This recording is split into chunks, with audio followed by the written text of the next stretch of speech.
What's up, guys? Welcome back to Clear the Cash. I'm your host, Nate Liss. You can find me on Twitter at @AnOutrageDJew. And of course, on the other side of the mic is Mr. Jesse Bak. You can find him on Twitter at planet_fatness. Jesse, we had plans last week of exactly what was going to take place this week. And shockingly, even more information and nuance and fat to the episode took place, and we didn't even know that it was going to. You could say that you and I had polar opposite weekends in a lot of ways. Jesse, what did you do this weekend that was so different from maybe what I experienced?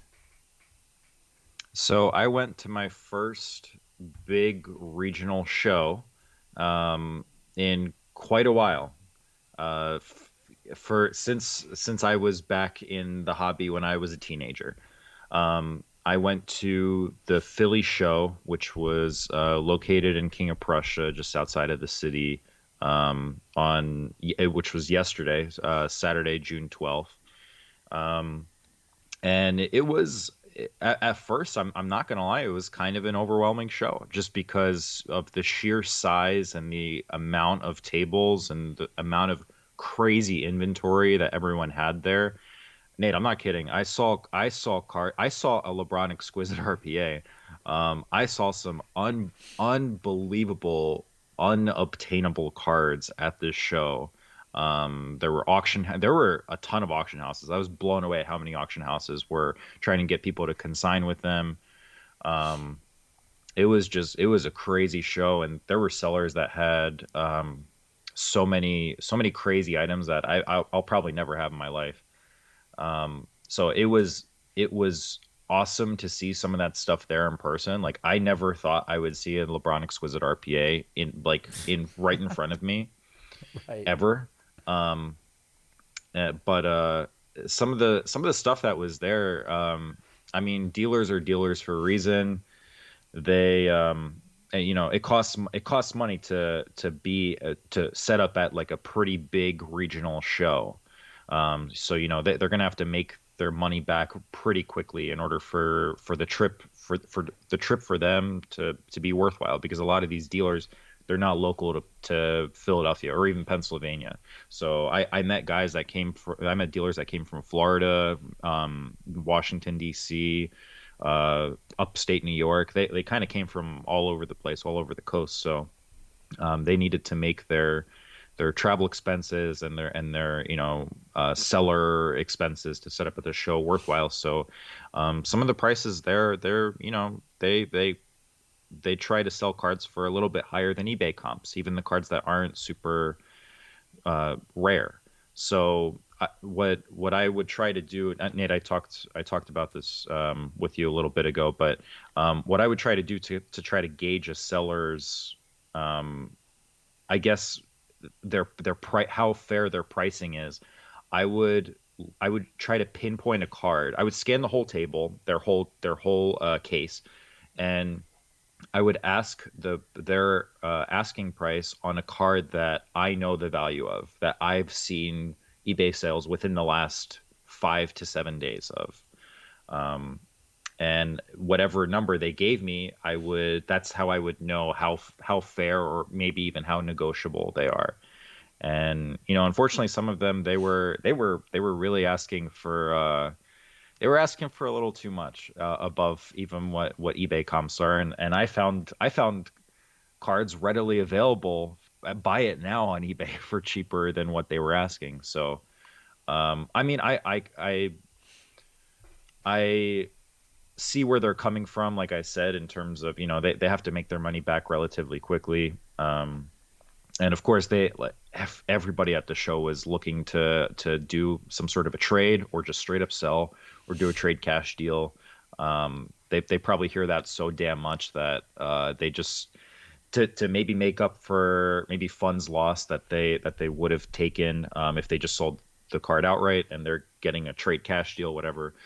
Maybe that's what's causing them to mark up some of their prices. But I was very disciplined with my spending. I didn't want to be taken advantage of, and I was pretty fair in negotiating with a couple of of the dealers. A lot of deals unfortunately didn't work out, but I didn't come home empty-handed. I came home. I don't have the card in front of me right now, but um, I'm not a big collector of him. But honestly, that might change soon, just because it's absurd that I don't collect him already. I got a 1999 Upper Deck Century Legends Gold Epic Signatures Randy Moss out of 100 for a very reasonable deal. I was very pleasantly surprised. And the card is in very good shape. It's raw, so it's not graded. But from what I saw, and from even taking a look at it at home, the centering looks great. It looks very, very clean in my opinion. I saw BGS 9.5 sell a little under a month ago for over $1,100, and a BGS 9 sold for over 600, like $675, something like that. So I was honestly expecting this card as soon as I asked him. I'm like, okay, this guy's probably gonna say like six something. But if it's close to 1,000, I'm just gonna back off. I'm not even gonna. It's not even worth my time, just because he's already valuing this raw card as like a gem. And then he said 350. Wow. And Yeah. my I was honestly surprised there. And he's like, you know what, yeah, like even though it says 350, like whatever, I'll knock it down to 300. And I look at my buddy that I brought with me, and I'm like, geez, like he could tell I got excited. So I think it over for maybe a minute or so, and then I ask him to bump it down to 250 just to see if I could get any more value. If he said just no, I would have just straight up bought it for 300. Whatever. He knocked down Oh another my 30 gosh. bucks. He's like, all right, whatever. We can meet in the middle for we met for like 270. Wow. Wow. So it was yeah, I was pretty damn happy about that. I'm very much looking to grading this card with PSA as soon as grading opens back up. But yeah, I would say the show was a learning experience, and for me, and that transaction made it a win. I mean, for me. imagine a phrase coming out of Jesse Bak, the great Jesse Bak, the straw that stirs the drink of this show. Imagine the phrase, I didn't want to get taken advantage of at a card show. Like, you are the most educated shark amongst the pool of these people. And this guy right here very clearly was looking to just offload cards. But this is a great example. Like, if you're an experienced card buyer, there's two ways to live your life, right? There's the one way where you feel guilty, feeling like you're taking advantage of somebody. And so you just are like, okay, it's a reasonable asking price. I'm not going to ask for any less. I'm just going to go with it. Then there's the other side where you're like, well, fuck that. I'm not paying sticker. This is already below sticker. This guy's clearly dropping his price. I'll just take a swing and see if he goes lower. And then he took more off. So you're just increasing your potential for profit here on this card. And, I don't know. I see guys like that, and I wonder, like, versus sort of maybe his contemporaries in the room, like, where does he rank in terms of, like, business savvy? Like, clearly, maybe he's not a guy attempting to make a living off these cards. I don't know, because you would have more rigid pricing. But you saying, I didn't want to get taken advantage of, I'm like, come on, man. There's just nobody takes advantage of you in a room where it's card sales. But the one thing I was thinking, and maybe you can shed some more light to this, you have all these people that have some incredibly rare cards, incredibly expensive cards, and this might be an opportunity for them to at least expose what their holdings are, because maybe somebody's coming to the show with deeper pockets looking to make a purchase, and they never would have known that Joe Schmo has this LeBron Exquisite, or somebody has this card, and it's an opportunity for them to network and go, yeah, look, this is what I want to have. If you want to make a future transaction, like, let's exchange information. You've now seen that it does exist in my possession of this quality. And maybe that's part of the reason, knowing that they may not make a sale, but it's hard. Imagine being somebody creating, a social media account right now, not even a card shop. Let's just say a collector. Like, how do you necessarily really broadcast, hey, I have these items, without maybe something like this actually showing up and sitting in that room? Yeah, I mean, that's where social media has taken us with cards, at least. I think I'm taking your question the right way, but I mean, social media is honestly a big way, unless if you're a dealer or a card shop owner or something, just to kind of showcase what you have.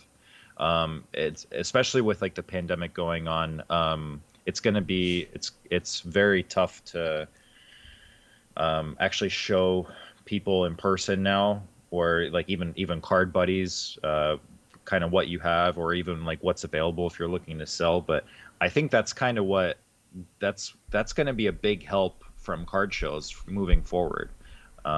Regional shows, like tons of like OG collectors or guys that have even been in the hobby for the last 5-10 years and just have gotten such an insane collection since their time back in the hobby. They're able to go to shows, and even if the cards aren't available for sale or for trade, they just meet up with some of their friends that they haven't seen for a year plus, and they just show them their collection. They literally bring their collection with them with no intentions of moving anything, just to show them off. Or they can kind of, I'm sure there are collectors that even have like flip pieces or more like investment type pieces that they don't really collect. And shows are a great way to see what other people, even if they're not necessarily dealers, to see what they have. So that was awesome to see. I was even able to take a look at some like customers making a trade together, and or doing like a trade cash deal. But what was crazy is like you could be next to like a 15-year-old kid looking at the same case as you, and he could have like the most insane collection of the show. Like that's what was so mind-blowing to me. I was at one table that had pretty high-end football stuff, and I was just looking. I had no intention of buying anything there. And then all of a sudden the dude next to me, who I'll say he was, I don't know, he didn't, he didn't look like he, was worth like a whole ton of money. He didn't have like, bling on or whatever. Like he was very modestly dressed, and all of a sudden he takes out 2000 Fleer Tom Brady rookie auto BGS 9.5 out of his pocket, and he puts it right on the case for the seller, and he's like, you want to trade? Do you want to make a trade, or you want to buy this? And like that's like the most surprise I think I've ever seen a dealer be in person. Like he was just like, holy shit, like, dude, where did you get that thing? Like it was insane seeing a dealer just look like a collector for a second. But yeah, I think card shows are gonna they're gonna bring a lot of people in the hobby together moving forward, and create some nice buy, sell, or trade, or even sharing opportunities. Yeah, the card show thing is awesome. You went to a much bigger card show than the ones that I've attended locally thus far. But it's a cool experience. It's difficult because oftentimes the sellers usually know their value. The sellers are usually trying to make a profit. They're listed a little higher than maybe what you might find going on eBay. So it makes it difficult in that sense. But Jesse, so you hit up a card show with a bunch of educated buyers, enthusiasts. There was an energy. I, on the other hand, had a completely different experience than you did. I have documented this. You can go to YouTube, youtube.com/Nate Liss. I've got a video about this. I attended a garage sale. My wife told me that there was a post on Facebook. Some guy claimed to have 20,000 sports cards. He was selling comic books. He was selling video games, arcade machines. I mean, it's like literally what you're looking for in 2021 to make a purchase on. This guy had GameCubes, N64s, PlayStations, whatever. Everybody wants all this old stuff. So it's going to be the next morning, and I know that garage sailing is like an ultra hot thing to do nowadays. And when it's a garage sale that claims to have all of these unique types of electronics and collectibles, you know it's going to be even hotter. So I look at how long it's going to take me to get there, about 15 minutes away, set my alarm in the morning, and I decide I want to be one of the first people there. So I get there like 15 minutes early. There's already fucking people there. But there's not that many. And I walk in and I meet the guy that's hosting this thing. His name's John. And I'm like, hey, man, how's it going? He goes, good. What are you looking for? I'm like, sports cards. So, dude, he takes me to the back of the garage, and he's got these big shipping boxes full of cards. And each shipping box, he claims, holds like 5,000 cards. So they're pretty big. And there's like 50 shipping boxes. They're sealed with packing tape. You don't know what's in them, though. So that was a problem for me. I'm like, I can't open them. I don't know what's in them. I'm not going to take the fucking random briefcase that might have $1 million in it if I've got, X in front of me, right? So he's got these card boxes off to the side, and they're all complete sets. And this guy was a baseball collector. So everything from basically 86 to like 95, complete sets, Topps, Donruss, all this stuff, right? And as you're well aware, across that gap, we've got guys like, Bonds and Maddox and Glavine and Randy Johnson. All these dudes are in there, right? So I'm talking to him about these boxes, and I decide I've been standing around 15, 20 minutes on eBay, opening boxes, like essentially double checking that, yes, these are complete sets, but I want to make sure that the gem card, the card that I'm here for, is not missing from the box, right? Because 99% of that box isn't worth shit.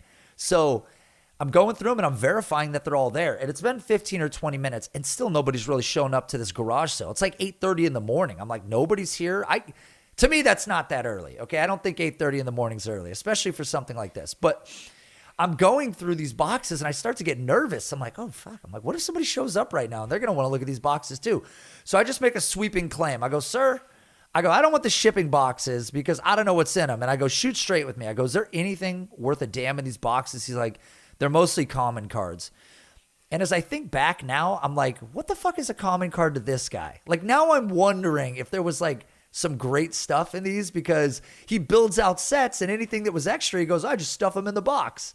So there could be a shitload of stuff in these boxes. But anyways, so I basically tell him, what do you want for all these boxes? And we're talking 50 complete sets. He goes, ooh, there's Bonds was that year, this, that. He goes, I don't know, $160. I'm like, what? Yep. I'm like, okay, yes, absolutely. So $160, I get like 5,000 pounds of cards. And then the guy is talking to me more about baseball, telling me he's kind of a super collector. And I'm like, okay. I'm like, well, I dabble with cards a little bit, do some social media stuff. And he goes, well, what are you looking for, Nate? And I'm like, well, to be honest with you, man, I'm looking for some of the star players, Griffey, some other names. And he goes, well, listen. He goes, these aren't really for sale, but do you want to come inside for a second? And I'm like, ooh, okay. I'm like, yeah, I'll go inside. So we go off the garage and there's a room. He turns on the light in this room, and I shit you not, it's like a 12 by 12 room, floor to ceiling. He's got shelves, and every shelf has boxes with labels on the end that say the year, the series of the card, complete sets, everything. He goes, I've collected all these, right? And he goes, well, what are you looking for? And I go, I'm mostly looking for rookie cards. So he has a fucking box that says rookie cards on it. He pulls this thing out, lifts the lid, and we start looking at it. And every year, row by row, meticulously, series, year, player, he has every guy you can think of in raw rookie card form. Jesse, and I go through this guy's box, and I literally tell him, okay, I want to buy up like half of what you have here, so let me go through these. And I start to hand pick out cards, and you won't believe how much this guy tells me he wants for each one of these raw cards. I mean, your fucking head will explode when I tell you what the price of these cards were. But before I do, Jesse, we should talk about Underdog because Underdog is the sponsor of this show. Cliffhanger, that's a mid-roll. I know everybody's like, fuck you, Nate. So right now, NBA Pick'em games are live as we are in the playoffs. Pick any 2 to 5 player props to parlay together, and you can win up to 20 times on your entry. They have over-under games where you pick whether a player is going to go over or under a given stat line in their game. There's rivals. Pick which player between the two of them will have more of a given stat in their game. Some players will be given a line boost indicated by the plus and the number below the picture. Not all states can play Pick'em. It's not supported in all states, Jesse. Unfortunately, you can't play it. I can't play it. Go to Underdog. They have their rules set. They show the list of them. There's an active promo, $25 bonus cash for new players who deposit using the code UNDERWORLD. Guys, go do that. The NBA is still popping right now, even though LeBron James is in a body bag currently, Jesse. So I decide, okay, I want to buy some of these cards from this guy. So I start picking through his thing, and the first thing I notice is he's got a row that says Ken Griffey Jr. Now, obviously with the Ken Griffey, one of the more impressive cards that people chase is the 89 Upper Deck Griffey, right? I ask him to look for it. He doesn't have the 89 Upper Deck. But for those of you watching on video, this guy pulls out 7 Ken Griffey Jr. Donruss rookies. So basically I say, hey, man, I go 7 rookies, and they're all in incredible condition. They're in a slip. They're in a top loader. This guy meticulously cared for his cards. He just doesn't know what they're worth, Jesse.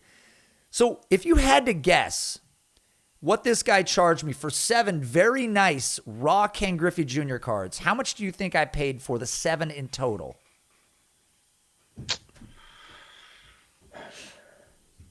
Now, I don't know Griffey's market super well, but I would think, I don't know, 100 to 150, somewhere between 100 and $200. This guy wanted $10 a card. And here's the thing about it. Here's the shocker. Again, they're in such good condition. I mean, if these things grade out, and again, all you got to do is send in the whole lot. If one of them grades out, then you've made all your money back easily plus some. And I'm for sure in belief that there are some in here that are at least a 9, and I'm sure there's probably a 10 buried in this group because they're really nice, and they're not the hardest card to grade.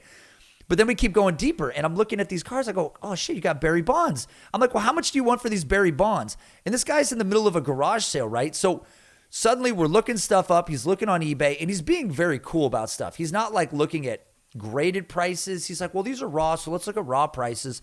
And he's flipping around. And at one point, he gets so tired of looking, he goes, just take each of the bonds for $5 each.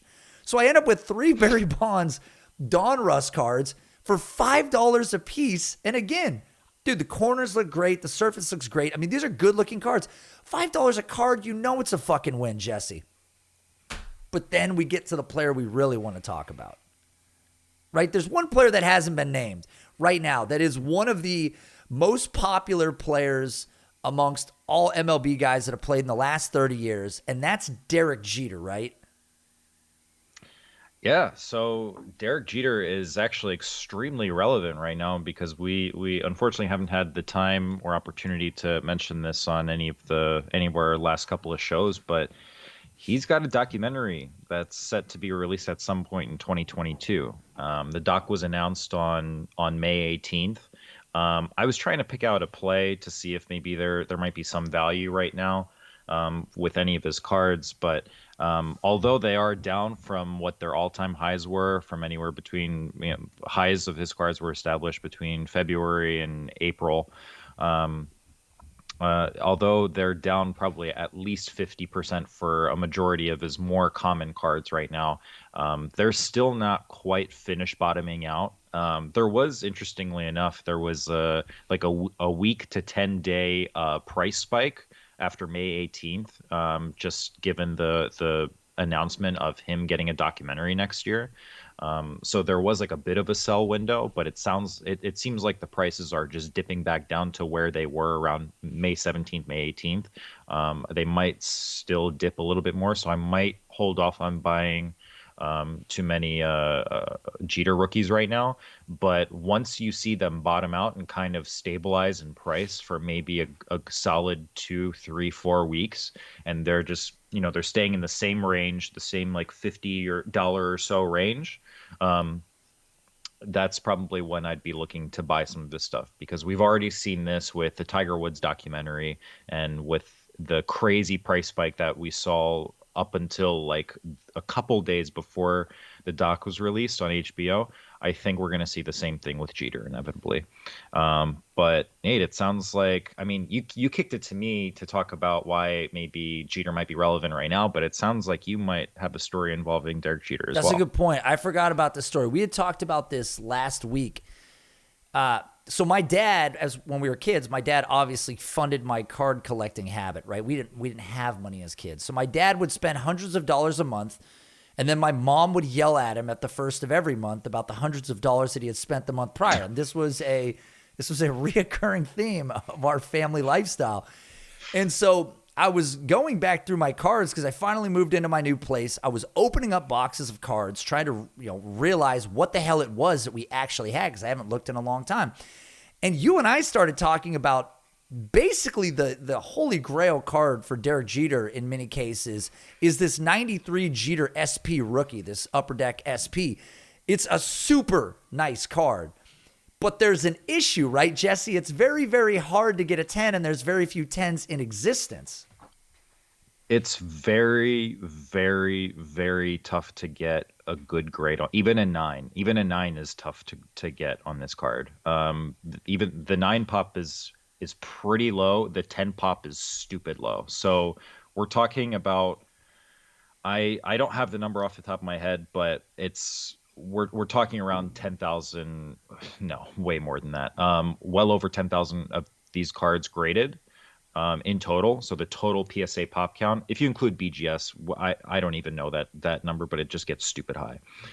So the PSA 10 pop for the 93 SP foil Jeter is 21, which means I like to look at gem rates for cards just to, if, like, let's say you have a Jeter at home that you might want to submit for grading and it looks pretty clean.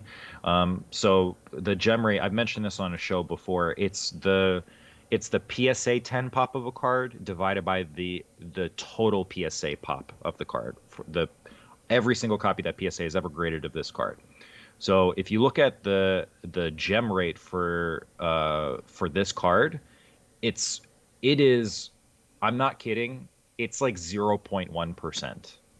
Yep. So the PSA 10 pop of this card is 21. And with it being like this low, they really don't sell very often at all at auction.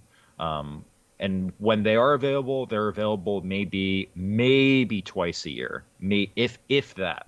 Like these cards really don't pop up at all. And when they do sell, they can sell for some. They seem to always sell for a record high every time it sells. Yeah, March 13th, PWCC, they announced that they had a sale in one of their auctions, and it was a record-breaking sale, still to date the highest sale price of this card, $690,000, Jesse, for this Derek Jeter SP foil. $690,000. Now, there is some conflicting information because I read you a quote where some observers believe that the buyer at $690,000 got a deal.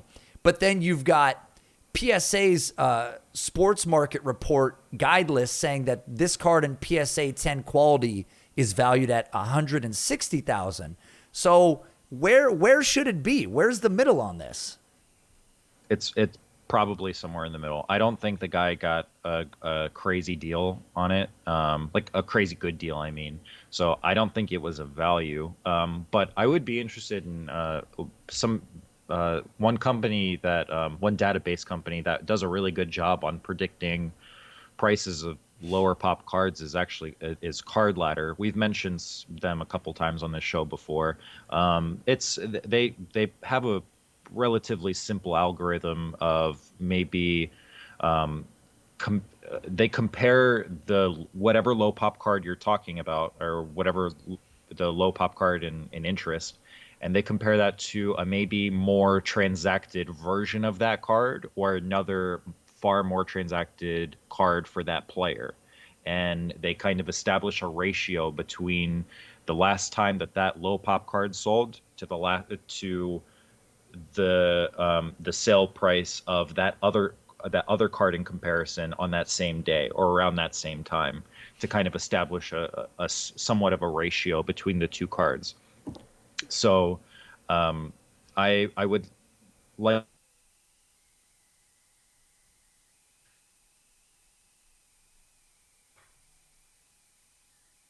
$90,000 transaction.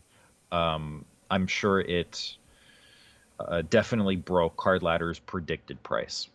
Yeah, there's no doubt about it, man. I mean, this is one of the more sought after cards. And the thing is, you're right, they have graded, PSA alone has graded more than 10,000 of these cards. But the thing is, they're such a tough grade that they are not necessarily artificially, but by process of just being a difficult card to pass through as a 10, they're becoming ultra rare at the top. I mean, I would have to run the math here, give you a percentage of how many of these cards are 10s, but very clearly when you've got over 9,000 8s, you've got like 700 9s, you've got 20 10s. Yeah. The 10 rate is around. It's somewhere between 0.1 to 0.2%. Okay, so with that in mind, Jesse, let's get back to this story. So I'm going through these cards and I pull this book out and it's like when I see baseball and I see 93, I'm like, bing, Jeter. Like that's just in my head automatically. I'm like flipping through the pages. Fuck every other guy in this book. I don't care about anybody in this book. So we have a binder that says Upper Deck 93 SP. And I'm like, you got to be fucking kidding me. So I pull the book out of this box. I flip it open. I'm like, tell me there's a Jeter in here. And I'm feverishly flipping to the back. And there it is. There's a Jeter in the book. This very card is in the book. And I'm like, oh my God, I can't believe this. And I'm like, huh? Wait, what? And I zoom in. I'm like, I get my eye. I'm like real close looking at this card. I'm scanning the corners, like laser beam, tracing the corners. And I'm like, fuck, this corner's just a little nicked. And automatically I know it's out, right? This is one of the toughest graded cards in the world. Like there's probably one guy at PSA. They're like, John, get in here. We got one. It's just the one battle axe grader that's not giving like an inch on this card.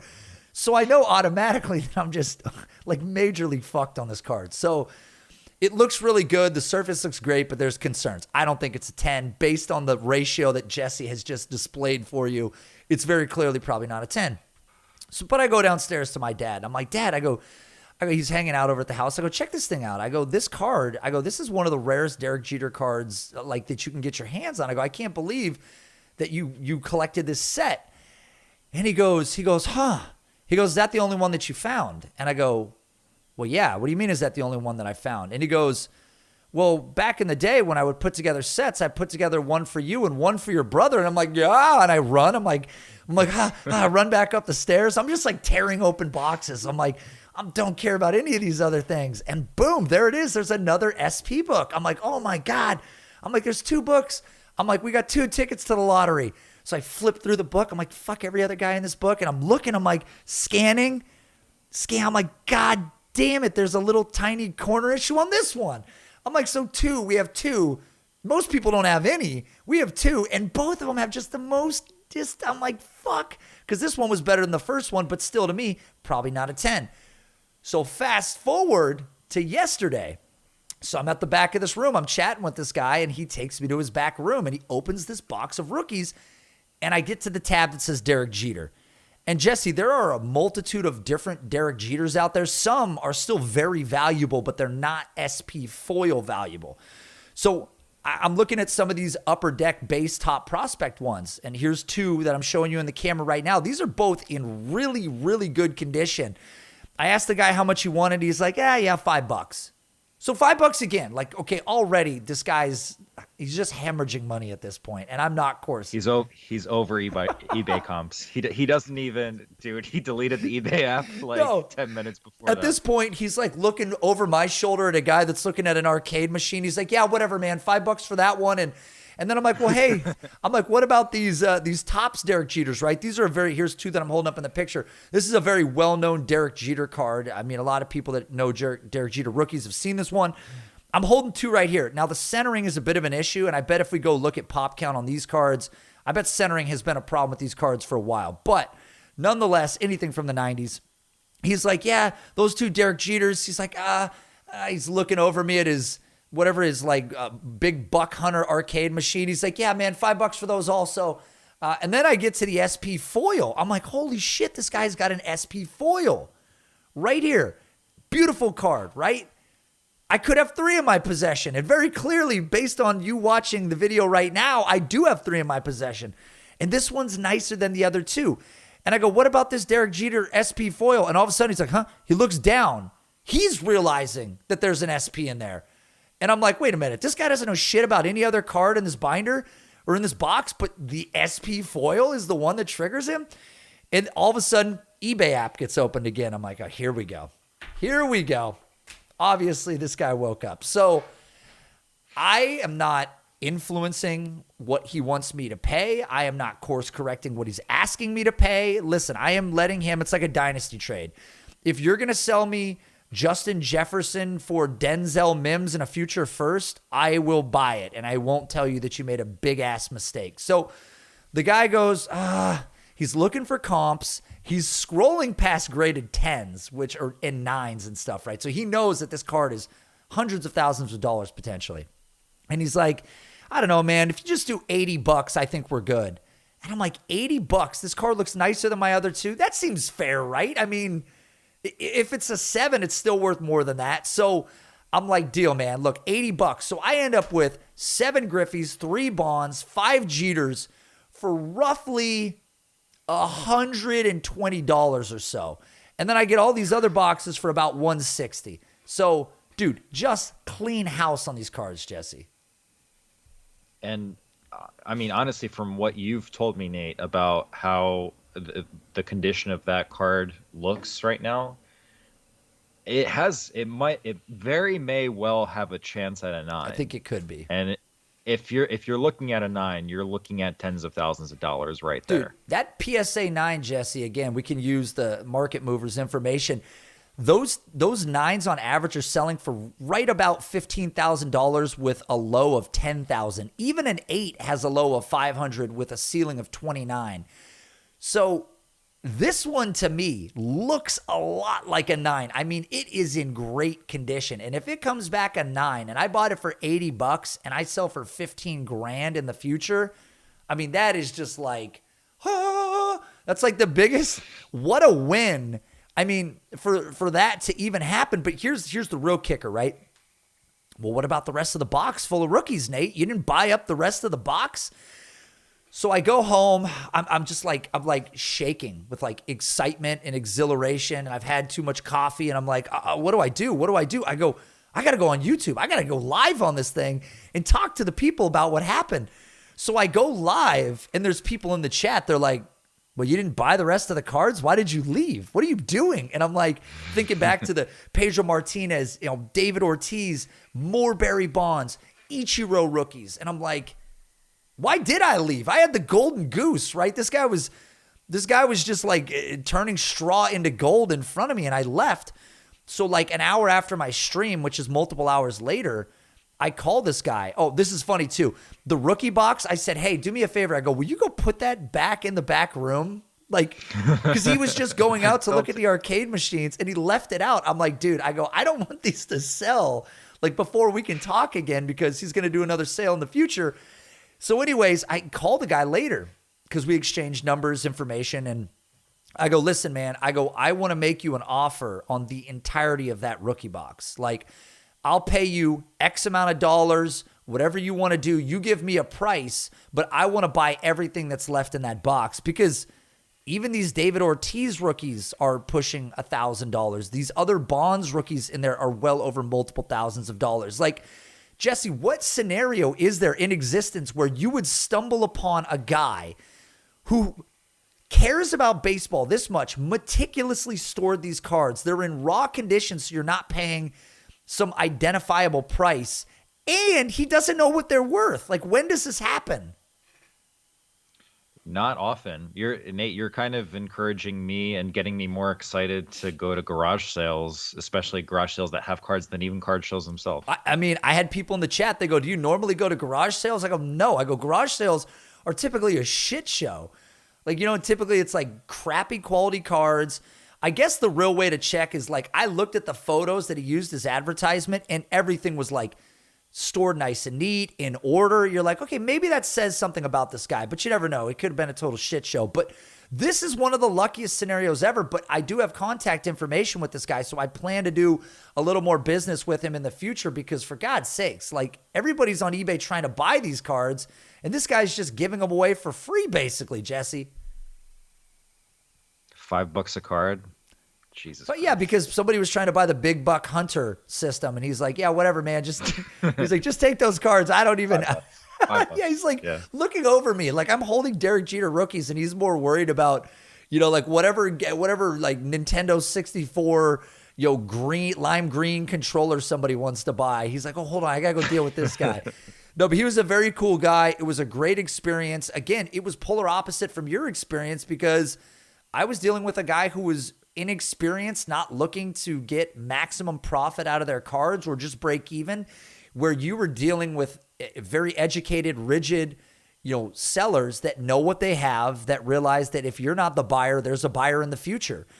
I came in with money and this guy's like, well, what if nobody buys my cards, right? So it's just like a different mentality. If this guy knew what he had, he would know that these cards would sell like that in the blink of an eye. So very interesting situation, Jesse, but this does roll us into more 90s talk, and you've done some deep diving yourself. We talked about some NBA earlier. We should talk about some NBA now.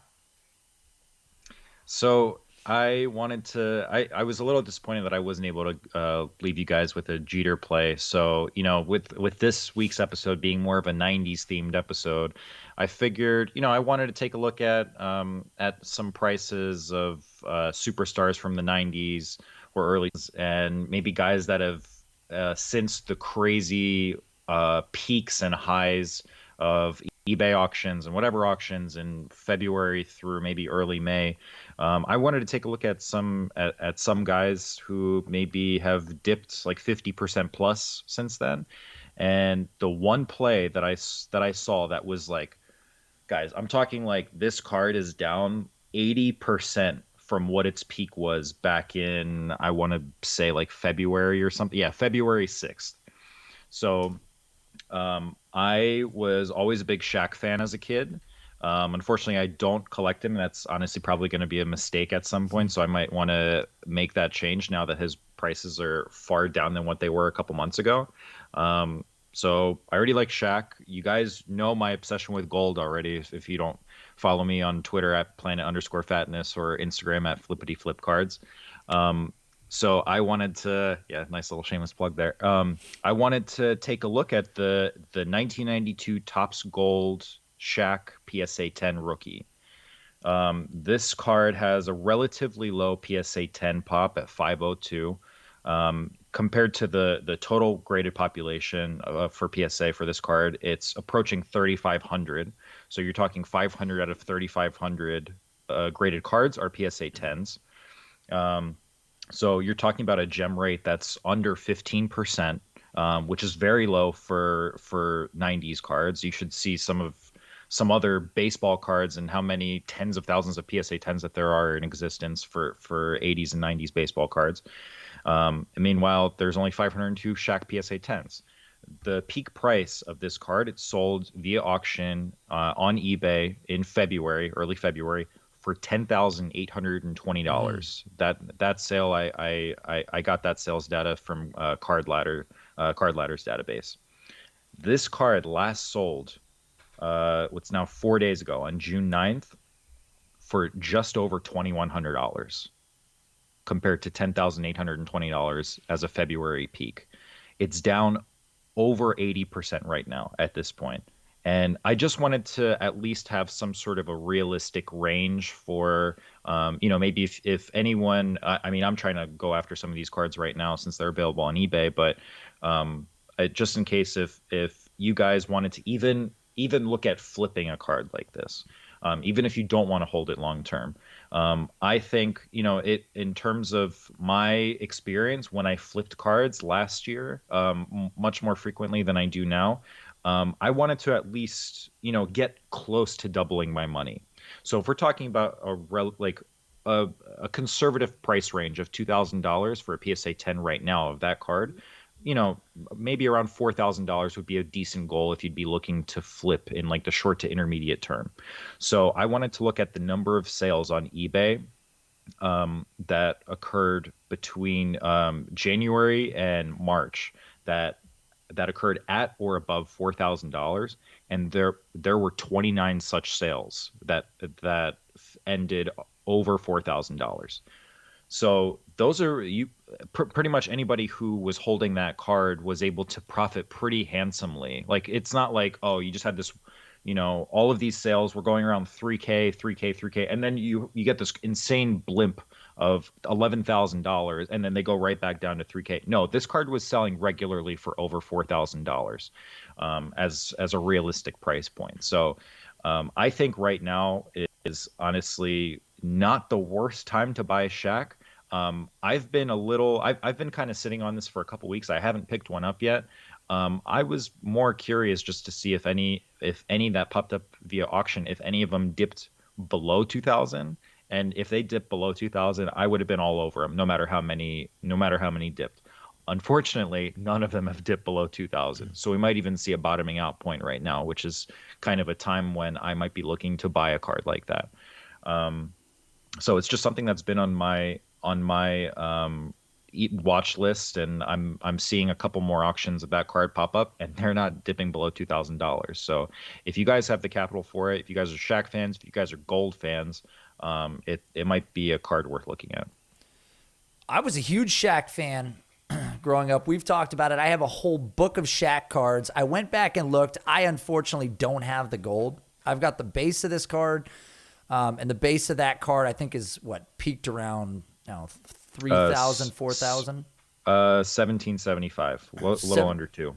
Okay, so it's not close to the ceiling of this gold, even in a 10. So it's a great card to have. Shaq is clearly a Hall of Fame talent player that's got a lot still ahead of him. He's on TV. He's relevant. He's in movies. We've seen him in all the Adam Sandler movies. So he's a guy that culturally is going to stay at the forefront of all this for a long time, right? So he's one of the perfect players to stake a share in. And Jesse just gave you guys the most ridiculous play right here. I mean, he literally gave you a card that has a ceiling that's been 5 times the number that it's sitting at today. So there's no way you lose on this card in the long run. We've had people reach out to us and say, hey, look, I've got a budget of $5,000, $10,000.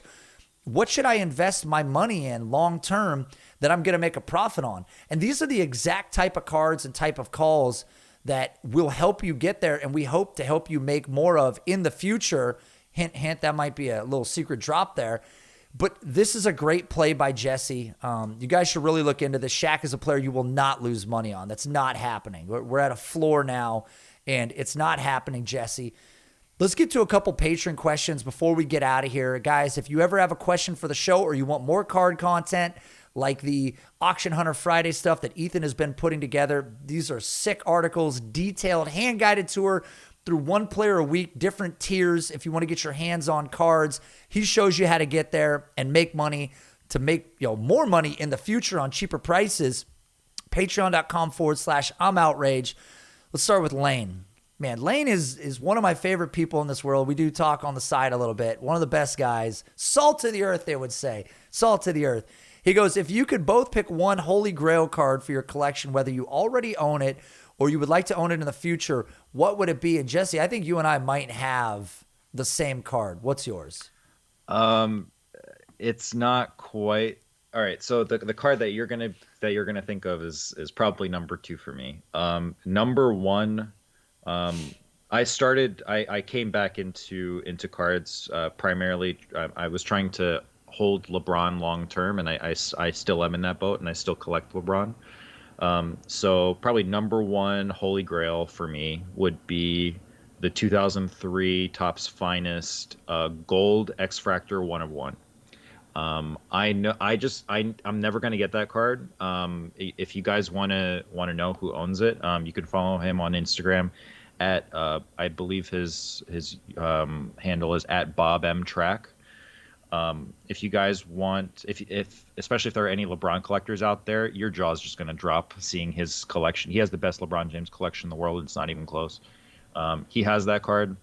He's never going to let go of that card. I know we kind of talk about coffin cards like here and there, like, oh yeah, this is a coffin card. Yeah, I'm never letting it go. Or like, maybe like right before I go down in the grave, that's when I'll pass it on to my kids. He actually might be buried with this card. So I don't think anyone's going to ever own this card, but that's my Holy Grail.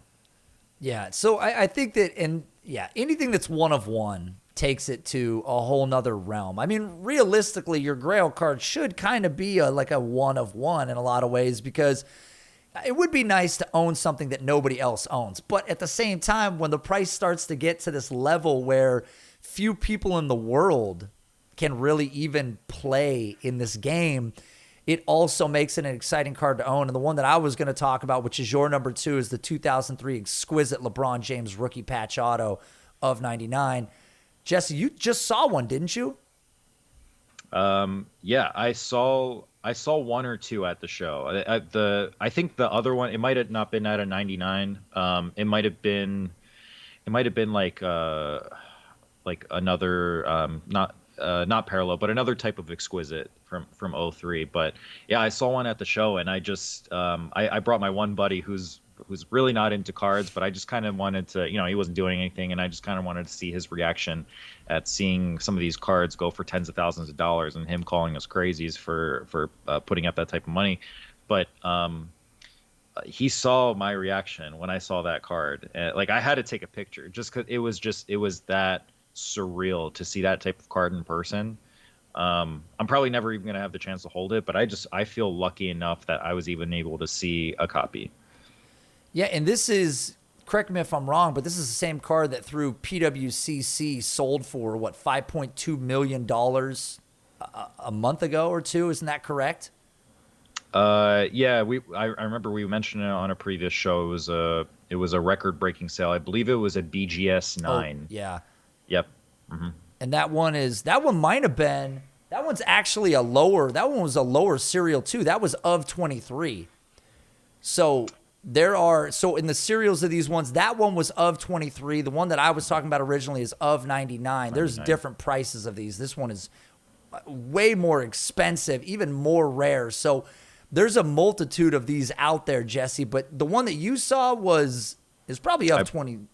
I believe it was either out of 99 or out of 75. It was one of the two, but it was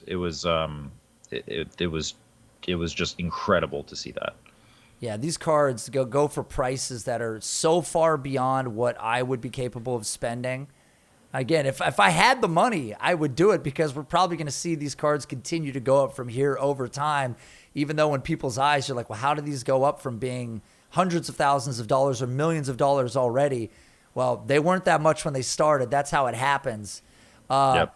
Taylor Trusty has a question about pop count, and we kind of talked about this a little bit off show, so feel free to take it away. But how do pop counts relate to value? For instance, if there is only one or two of a card rated at 10, but several dozens to hundreds rated lower of the same card, is the total pop count that matters most, or is the pop count of the individual rating what matters more?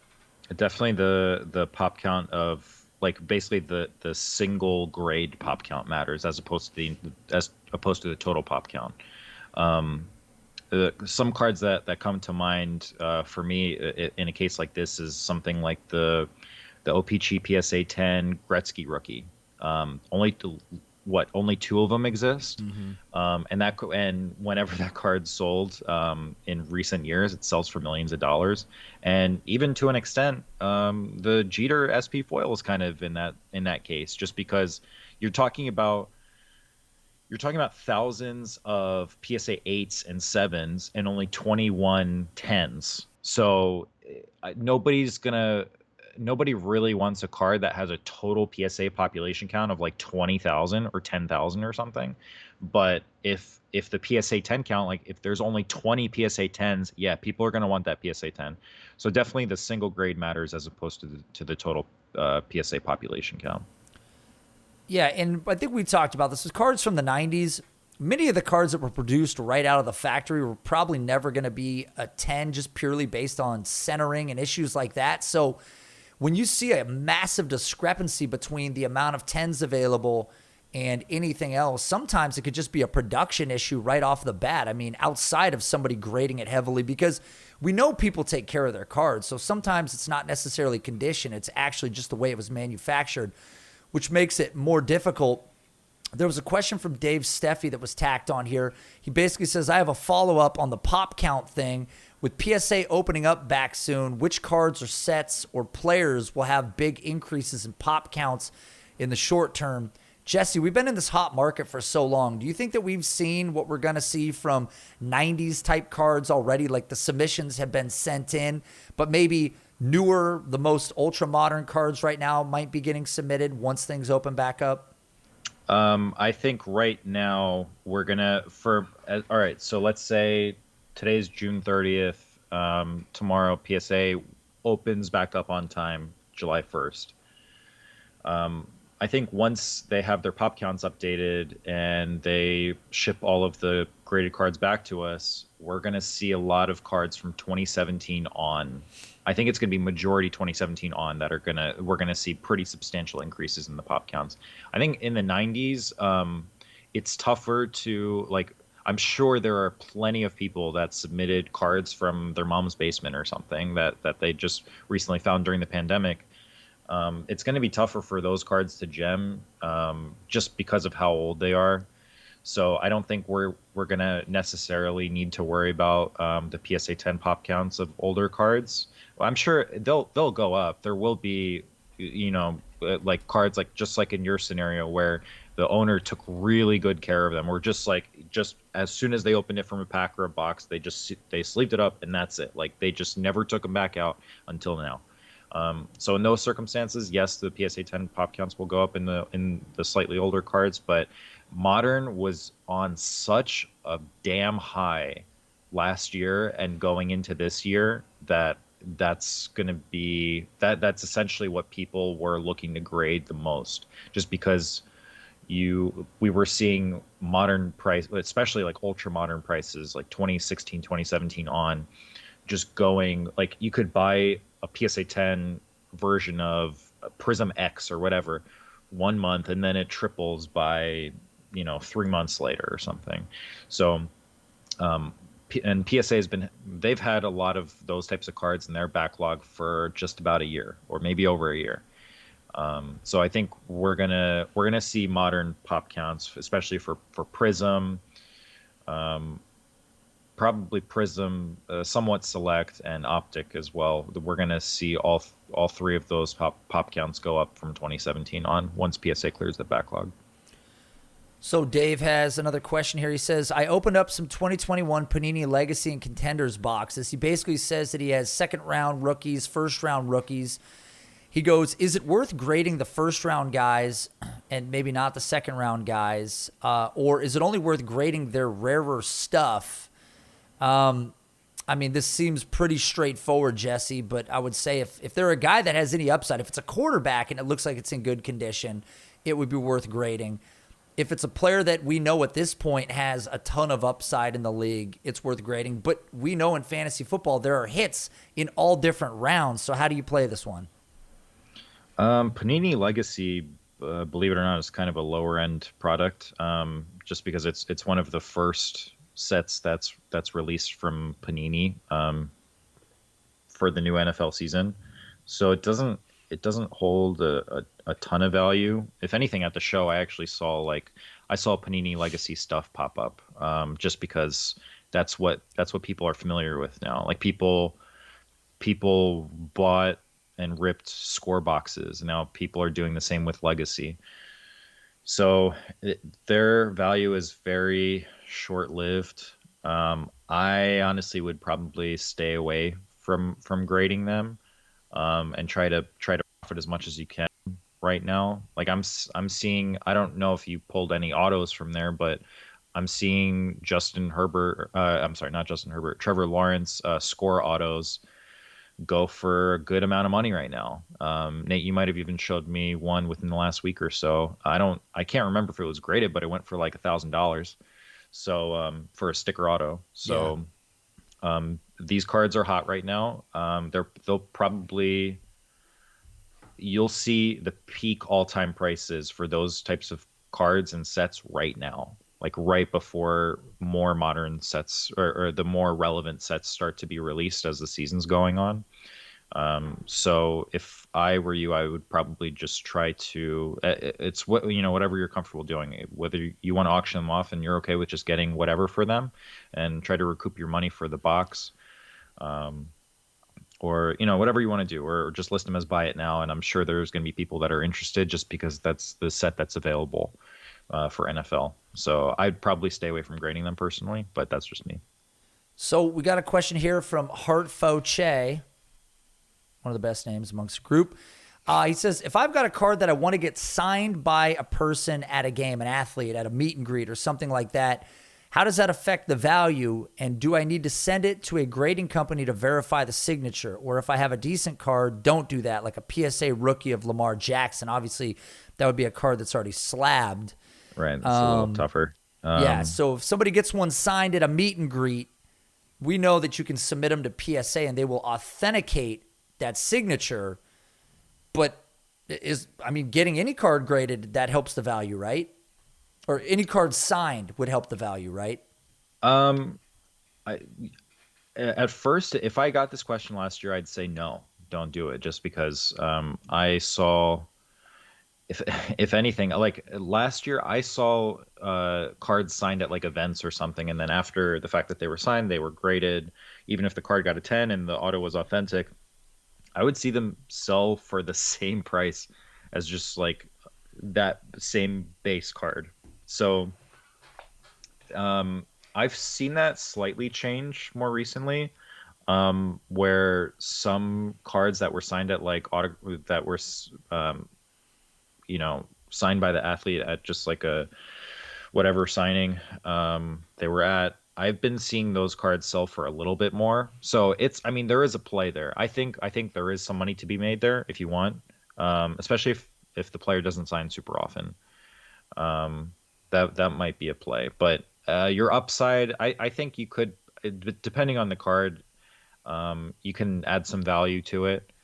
Um, but yeah, I mean, I could see it. I've seen instances where that has actually increased the value of the card as opposed to just the regular base version of the card. I mean, a card that has no autos that were ever manufactured, it does necessarily add into the pool a card that differentiates from any of the rest, which would seem to make it more valuable. I mean, especially if you go in for dual authentic, dual grading. So you're getting the card physically graded for quality of card. You're getting it graded for autograph, DNA. And if it came back a dual 10, I mean, I would imagine that makes it worth more. But again, how many cards come back a 10? How many autographs come back a 10? They have to verify it. I know my dad he's bought autographed baseballs over the years from dealers, and he sent them in for authentication. And some of them have actually been denied. So who knows? This is a whole nother topic. I mean, literally submitted multiple Joe DiMaggio balls that he had signed. 2 or 3 came back, yes, graded, authenticated. 1 came back rejected. And literally, me and him have been like sitting side by side, like scratching our heads, like Neanderthals. We're like, I don't see it. What's the difference? Where is the deal? Like, we're holding them side by side, like looking left and right like a tennis match. I'm like, I don't get it. I don't know which one of these is not real. So, I mean, certainly worth it. I think it would be maybe a rare case that it would get rejected. But if you are getting a card signed, probably doesn't hurt to have like a video of it getting signed just so you can use that as proof if it does get rejected. But the reality is that they have to validate the signature no matter what, because you could have a video of anybody getting a ball signed or a card signed, forge it yourself and send it in, and they'll go, oh, I've got video of it, but that doesn't mean shit. But if you are going to argue that, hey, this was actually signed, then it might be in your benefit. But nonetheless, last question comes from Reed. This is about national treasures. Is there a way to predict the floor for higher end sets like national treasures for NFL busts? For example, I want to collect Marcus Mariota because I'm from Hawaii and would love something like an NT that's serial 15 or lower, but most seem overvalued, running above $1,000. Would I need to wait till he's out of the league, or will his NT cards drop the more he sits on the bench, or do lower pop NTs generally stay over $1,000?